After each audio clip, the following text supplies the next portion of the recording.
Okay, I have a question here.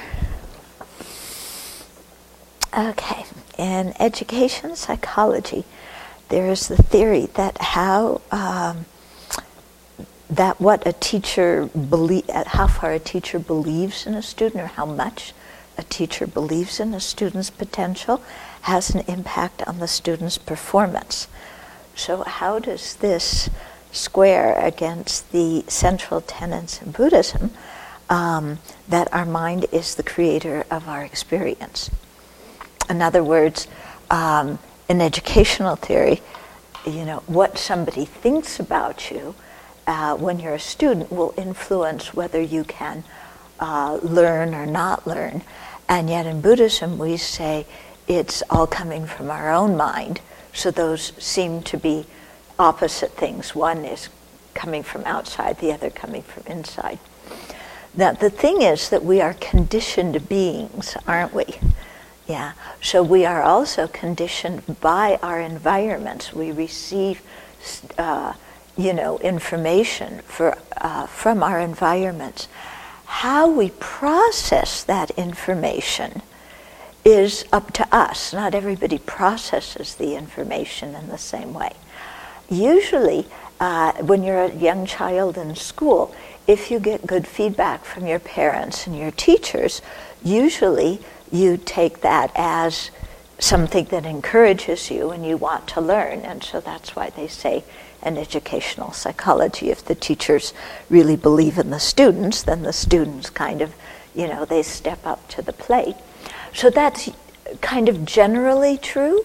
But once in a while, you meet a student who feels really nervous when somebody believes in them, and they feel like there's a lot of pressure, and so they completely do the opposite thing because they don't want, they interpret the teacher's praise as pressure and expectation, which they don't like, so they do the opposite.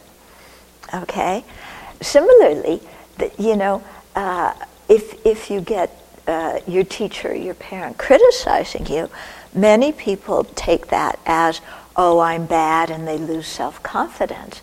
But sometimes you do get some people, little kids, who take that as, well, I'm just going to excel because I'm going to show you that I'm not like that. Yeah, it's true, isn't it? Yeah, so we see that, yes, there's things coming from the outside, and many people may respond in a similar way, but the way we respond is still in some way coming from us, coming from our belief, and so some in the face of criticism work harder, they do better, some people when they're praised, then they just slough off or they rebel, while other people, when they're praised, they do really well, and when they're criticized, that they just give up. So, yeah, there is external conditioning, but a lot is also coming from us in the process too. And so it's good for us to realize what we're bringing to the table in all these interpretations. Yeah. So then there was a second part of the question. Okay. When we perceive that others are projecting their superstitious thoughts on us, okay. Gee, imagine that. When they praise me, they're not projecting their superstitious thoughts, unless I feel that they're pressuring me, then they are. Okay. But the example here is the superstitious thought. You are my inherently existent child, exactly the same as when you were 9, and I am going to treat you as such. What do you do with that? Well, when we feel or believe that people are projecting their superstitious thoughts on us, again, you have a choice of how you relate to it, Like I said, usually we think superstitious thought is when what they say disagrees with how we see ourselves, or if what they say is unpleasant to our ears, then it's superstitious. But if it agrees with our self-image, even if our self-image is terrible, or if it is saying something that is pleasant to our ego, then we don't think that as a superstition, okay? Isn't it? Yeah? Okay, but sometimes, we say somebody's superstitious. This is an example. You're an adult and your parents still treating you as a child. I remember when my dad was in his 60s and my grandma telling him to put a sweater on so he didn't catch cold. In some ways, this is just what parents do, addressing this specific example. But in general, people put all sorts of stuff on us. And again, we have a choice. We can accept their view of us and then react to it, challenge it, try and change it, or try and become it, or whatever. Or we can just say, that's nice, that person has that view, it's a free world, but I know who I am, and, I'm going to go through life. Yeah? So in one way, it's good to listen to what other people say about us, because we could get some useful information. Lots of times we completely overlook our own misperceptions. We don't see our own faults, and so listening to other people's feedback and so on can be really helpful. But this is where we need to use our wisdom, and check, okay, somebody gave this feedback, is it true, is it not true? Instead of just saying, well, somebody said this about me, it must be true. And then if it's something that we like to hear, then okay, I better do more of that and get more praise. Or, like I said, if you see that as pressure, then I got to run backwards and get away from this person. Or, or if somebody sees you that way, then you think, oh, well, I really want them to like me, so I better do 10 backflips and try and squeeze myself as the round peg into the square hole to try and become what they want me to be, because that way they'll like me. We can take it that way, yeah. Or we can just say, oh, that's nice that somebody, has a positive thought. And, in my mind, let's see, was I acting with a good motivation? Did I do something that was virtuous? Or was I, pulling the wool over somebody else's eyes? And in which case, even if they're praising me, I need to correct myself. And so same way if people criticize us, to investigate, is there some truth to it? And if there is, then to see it as an opportunity to learn, because as Dharma practitioners, that's what we're here to do, isn't it? We're not here to have a good reputation. We're not here to get our way. Yeah, we're here to learn. We're here to develop good qualities inside of ourselves. And so to take it as an opportunity to learn. And, it doesn't mean we need to fight with somebody because they see us in that way. It's like, okay, they see us in that way, what to do? If they're seeing us in a certain way is causing them a lot of pain, and it's because they don't have the correct information about why we did something or even what we did, then to relieve them of their pain, we could go and talk to them and explain the situation to them and help them so that they don't have that negative mind state, which, causes them pain, and then they create non-virtue from that. But, if we went around correcting everybody every time they said something that we didn't think was true about us, you wouldn't do anything else. And sometimes you just have to let it go. Yeah, and I get lots of emails and people saying, well, we don't know if her perspective is right, but don't even question that. Do this and this and this. And I interpret, they're criticizing me. They don't think I'm perceiving things right. And then I write them an email and say, no, this.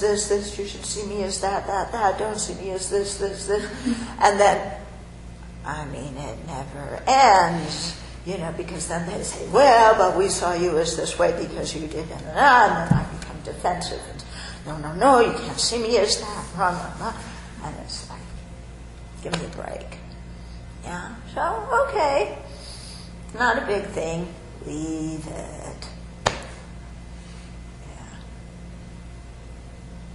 So. Questions, comments? Regarding the first question? Yeah. If our Dharma teachers didn't have confidence in our Buddha potential, we would be lost completely. And probably they would be insane also, but so it applies totally in our Buddhist practice as well. Yeah, I was answering the first question from a secular viewpoint because it was asked educational psychology, but definitely, one of the things, of course our Dharma teachers believe in our Buddha potential. If they didn't, what are they doing? Right. And so of course then we want to understand that they believe that we can do it, and then use that as encouragement and go forwards and believe in ourselves. Yeah, so that is important. Yeah, but if you have a Dharma teacher who doesn't believe in your potential, then why did you choose that person as your Dharma teacher? And what kind of teacher is that? Yeah. Yeah. I was also wanted to comment on that question that I found interesting. I don't know how, the studies were done to get to that theory, but there are so many different ways, not only that someone can react to praise, but also that a person can express their belief in someone's potential. And it's not just through praise, and especially a Dharma teacher probably isn't going to be doing, there's so much direct praise.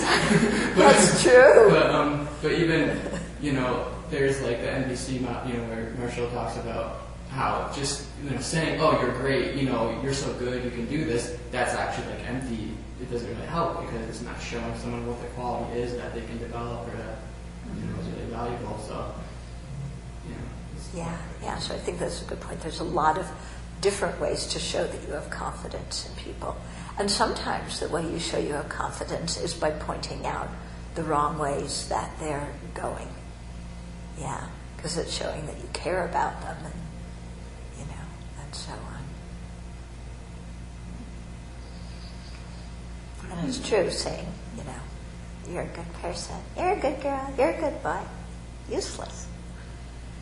I've been thinking about something that relates to this, where if you get feedback and you feel that they aren't respecting you, and I've thought that would just be attachment. The most important thing is to have respect for the other person and self-respect. Yes, exactly. Yeah, when we get feedback and we say, why are they saying this about me? I need respect. That is a lot of attachment to ourselves, isn't it? Yeah. And see, this is one difference between NVC and the Dharma.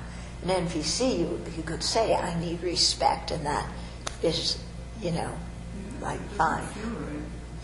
But in a Dharma sense, there's different ways to see it. In a Dharma sense, sometimes our need for respect is basically just ego.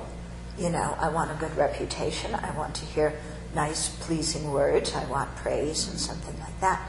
Sometimes it could be that when we say I need respect, it's because we hold a certain position, and in order to function in that position, people have to respect that we have that position. Okay? So, for example, if you're in charge of a project and the people on the team are not treating you as the person who is responsible and as the person who's coordinating it, but they're treating you as just, like, who are you? Then they're not respecting you having that role, and in that way you can't perform that role and benefit the group according to what you've been assigned to do. So in that way, when you say, I need respect, to me it's very different than saying, I need respect because, I'm ego-sensitive. It's saying, I need respect because I was given a certain responsibility, and I need to see that people see that I have that responsibility so that I can carry it out. Yeah. Are you seeing the difference there? And actually, sometimes list a separate need that's to be seen accurately. It need to to be seen accurately. Yeah. Which sounds like that, and for cooperation too. Yeah, right, for cooperation. Yeah. Yeah, if you have a certain responsibility. Yep. Anything else? It's the same with the Bhikshuni order, like they are the seniority, right? So that we have this responsibility as a senior to uphold the Dharma to the juniors in a sense.